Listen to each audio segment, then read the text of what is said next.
خیر دوست آیا، کھانا کھایا۔ ہم دونوں نے سوچا کہ حضرت ابو انیس رحمۃ اللہ علیہ کے دربار پر چلیں، جو میرے گھر سے آدھے گھنٹے کی مسافت پہ تھا۔ وہاں گئے، وضو کیا اور دربار کے پاس بیٹھ گئے۔ اس دربار کی دو خاص باتیں ہیں۔ ایک تو وہاں ہمیشہ درود پاک پڑھا جاتا تھا، اور دوسری بات وہاں پر عورت کو جانے کی اجازت نہیں۔ کچھ وقت درود پڑھا اور پھر دعا کے لیے ہاتھ اٹھائے۔ جیسے ہی دعا کے لیے ہاتھ اٹھائے، میری آنکھوں میں آنسو بھر آئے۔ خیر میں دعا بھی کر رہا تھا اور آنسو بھی صاف کرتا رہا۔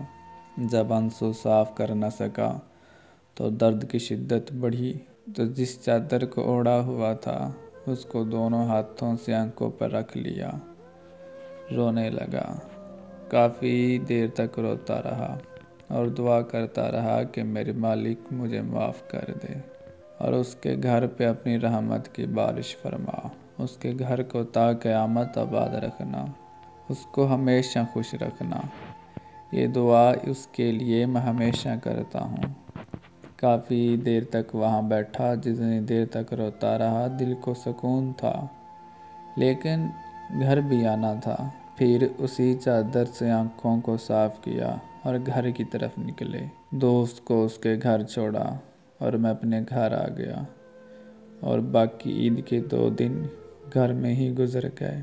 سوچا کہ شاید اس کا کوئی پیغام ہی کہیں سے مل جائے، لیکن میری حسرت بھری آنکھیں بس اس کی راہ دیکھتی رہ گئی۔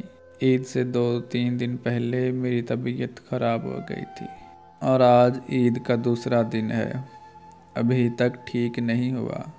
مجھے لگتا ہے کہ عید کے دن بیماری میں ہی گزریں گے۔